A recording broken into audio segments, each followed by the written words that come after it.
Take a look at my book tropes, here's the ones I really love, da-da-da-da. You know what gets booktube talking? Book tropes. We all have the ones we love, we all have the ones we hate, and when people tell you what they love and what they hate, it's a really polarized idea, because they usually love it to the point of if this book has it, they will read that book simply because of that trope. Or if it has that one trope amidst all other kinds of awesomeness, they won't even try to read it because they hate that trope in particular. So Casey, what gets your gears spinning? Why, thank you for asking me with a very strange metaphor, good sir. I do have a list of my favorite tropes, my least favorite tropes, and also ones I'm pretty neutral towards. You can either make it good or you can make it bad. It's up to you, I don't really care. So I think we should start off with the negatives first, because that is my favorite thing to do, apparently. So here you guys go. These are my top 3 least favorite tropes. Beginning with what everyone can unanimously agree is the worst, the quirky, manic pixie, I am not like other girls girl. The one who is just so special and constantly has to remind you that she's not that pretty, but for some reason everyone still likes her. That she is strong and independent even though she always needs a man to pick her back up. But don't tell her that she thinks she's tough. The one who assertively butts herself into every conversation or confrontation just to prove that she is hot stuff, even though she is the most incompetent thing ever. In a quest to build up stronger female characters in a market that is desperately longing for some tough chicks. This is the weird hybrid child of what we want and what we get. We get nothing like we wanted, we get another annoying character. We get a Bella Swan with a even worse attitude. We get a Katniss Everdeen who can't even do anything. You take the toughness of the Katniss and the damselness of the Bella, you mesh it together, you don't get a good thing, my friend. With these girls, you gotta nail that character development. It's not about how much she can do, it's how she's doing it. My number 2 least loved trope is found in dystopians. The government is evil, we have to knock it down. And I just see it all the time in dystopians, and I don't know if I can ask for a dystopian book that doesn't have this in it, because that's literally the trope of the genre. I think that would be like asking for a romance book with just no relationship in it. But even though this trope can be done in so many creative ways, I'm reading The Giver right now, and that's very nice. I am constantly tired of getting into this new world. Oh, this is our protagonist, and oh, we get to meet the leader or the underlings of this government. Oh, we think they're so good. Betrayal, they're not. You can't trust them. You know you're gonna have to knock them down. You're gonna have to demolish the government. And most likely, you are a young teen who is going up against these adult forces, and you will most likely win, too. This also ties into another trope I don't like, plagues. It's not on this list, but it's like a subcategory of government is evil. I don't like plagues, unless they're super creative. And by that I mean they are not created by the government to curb the population. Every time I see a plague in a dystopia, I'm like, him, the one in the suit, he did it. I don't like this trope mainly because we can guess right off the bat who the evil party belongs to. And if you guys know a dystopian that has very little political jazz about it, let me know. And lastly, for my least likable tropes, it's one that really needs to stay dead. It's the resurrection trope. Half the times, actually, I have a, a pass for this trope only, okay, when it affects villains. I want the villains to come back from the dead. That makes me very happy. However, I want the heroes to stay dead, especially the side characters, especially the love interest. There's a certain book behind me that did this, and I was not happy. You are diminishing the value and stakes of the greatest punishment that our heroes can take. The greatest sacrifice, death. Let their sacrifice be noble. Please don't let them show back up in dreams or visions or come out of the grave all like zombies or suddenly a healer pops up. No, let them stay dead. Let this momentum just keep rolling, because not every book needs a happy ending. Not every couple needs to get together. Being single is fine. But now let's go up into the neutral zone. The tropes I don't really have a strong opinion of. You could come into my book. You can exist there. And if you're done well, I'll like it. If you're done not well, I'll be like, yeah, I know what you're doing. The first one being number 3, the chosen one. I don't mind chosen one. Did I say chosen one? I don't mind chosen one or prophecy tropes at all. No, just make it an interesting prophecy. Make it an interesting character I'll care about. And we are good, my friend. Yeah, I do particularly dislike it when people are like, we have this prophecy that Casey will one day marry an amazing, handsome prince. You literally just say that being single is fine. It's a weird prophecy, but okay. But I don't like it when prophecies are just like plopped down and no one says like, oh, how did the prophecy like get made? Who's the one who made the prophecy? How do we deal with this like magical interworking system that we have that allows us to have prophecies? Is it psychic? Do we have to like sacrifice a goat? I want the details. I just don't want someone saying, we have a prophecy, and then just walk off saying, okay, I told you guys, now you gotta figure it out, bye. I really hope that prophecy about Casey getting married comes true, though. Guys, make me your chosen one. Come on.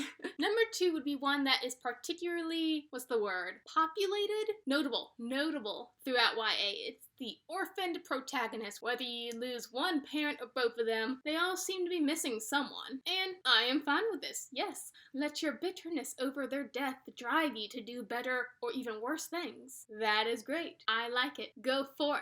Half the time in YA, the parents don't even matter. These kids just run off and do all sorts of shenanigans without any consequences. And rather than like abolishing the orphaned protagonist, I think we should get rid of parents that don't do anything. The authority figures we do have should be like believable. Your protagonist sneaks out to go save the world but comes back 20 minutes past curfew? Are the parents just gonna blow it off? No, he's grounded and he will stay grounded. And the orphan protagonist usually turns into my favorite trope, which will be talked about at the very end. But the last neutral trope I have that I actually love when it's done perfectly, amazingly right is one you all hate. It's the love triangle. And in some cases, like Grisha Trilogy, it's the love rectangle. Dude, I really love these for no other reason except, I love these, okay? Throw your sticks, throw your stones, go.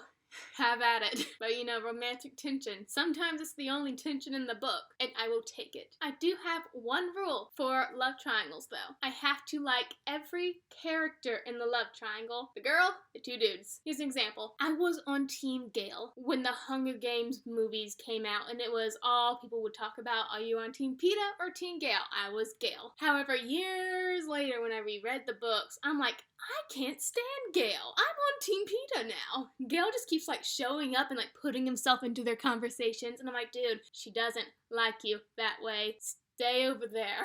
So that love triangle I'm not a fan of. I do, however, like the Twilight love triangle because it was the only tension in the book. And even though I have some things to say about Grisha Trilogy, that's the best love rectangle I've ever seen. It was amazing. I am only keeping those books because of the love affairs that went in it. I think the reason I just love love triangles so much is because they can just lead to the pettiest arguments, and I love that. Those little human touches, it makes me laugh, okay? And when I'm having a good time, of course, there's no complaints about it. However, let's put like a little note asterisk here. I do not like love triangles if it's affiliated with cheating. Okay, that's bad. But Casey, isn't that basically every love triangle? They're basically all emotional affairs. You're probably right, my friend. So let's see if I can get really specific with my thoughts, which is always hard to do with me. Let me use the Grisha thing, for instance, okay? Alina loves Mal. Mal loves Alina. So we got one couple who does love each other. Nikolai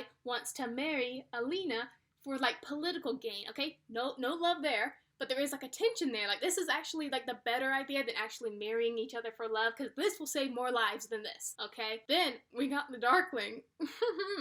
And he's just like running around causing a whole lot of ruckus. More tension. I loved it. She don't love him, but he loves her. And there's like, maybe they're meant to be together because they're like the yin-yang thing and she feels right with him. Not love, but you can't deny that pool. So we've got the love, the political tension, and we have the villain tension, and it's perfect, okay? Liberty Go, you did good there.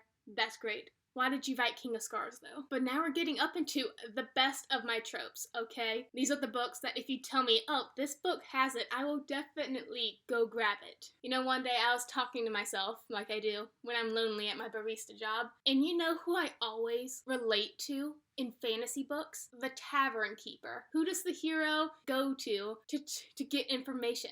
The Tavern Keeper, the guy who hears all the whispers around him when people are drunkenly talking into their ale bottles. The Tavern Keeper hears everything. He's smarter than his years. And when I'm at my barista job serving people coffee, overhearing their conversations, I'm like, I'm the Tavern Keeper of my own tale. Yes. However, when a protagonist goes into a bar to meet the tavern keeper, who is usually with him. The mentor character, my third favorite trope. I like the mentor character. He's usually the smartest one, because he's a mentor. That makes a lot of sense, Casey. He's the dude who looks at the younger dude, our protagonist, and says, "You need a lot of help. You need to buck up. You're going to save the world? Not with that sword. I'm going to teach you how to make a sword. Come on." The mentor character and the protagonist usually develop like a fatherly or motherly bond with our hero, and it's just so sweet. They usually die, and I'm like, we still had so much to learn. Mentor characters, they step in for our usually orphaned heroes. And we all need a good mentor in our life. But do you guys know what we need more in our life than a mentor?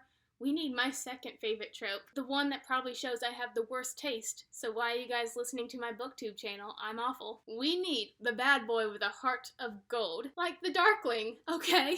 This is just gonna be like an example on all the fine points of the Grisha Trilogy. He just wanted to make a safe place for the Grisha in this Ravka, which is Russia. But he's very utilitarian about it. You like that big word? He wants the end result, but he doesn't care how he gets there. So yeah, lots of murder here, but a shining kingdom over here. And you know, you got that dark brooding guy with the leather jacket and the tattoos up his arms, and he's got like sunglasses and a cigarette. And you're like, ew, what's your tale, sir? And then like you see like through the collar of his shirt, it slips down a bit and he has like this wicked scar. Wow, tell me your story. They usually got some good dirt. They got some woes, and I want to know the woes. And I can't help it. They're sarcastic, they're mean, and they're usually my favorite part, because I like drama. But the best trope, the amazing trope, my particular trope that makes me giddy. The orphan character, why are they orphaned? Not because their mom or dad are dead, no,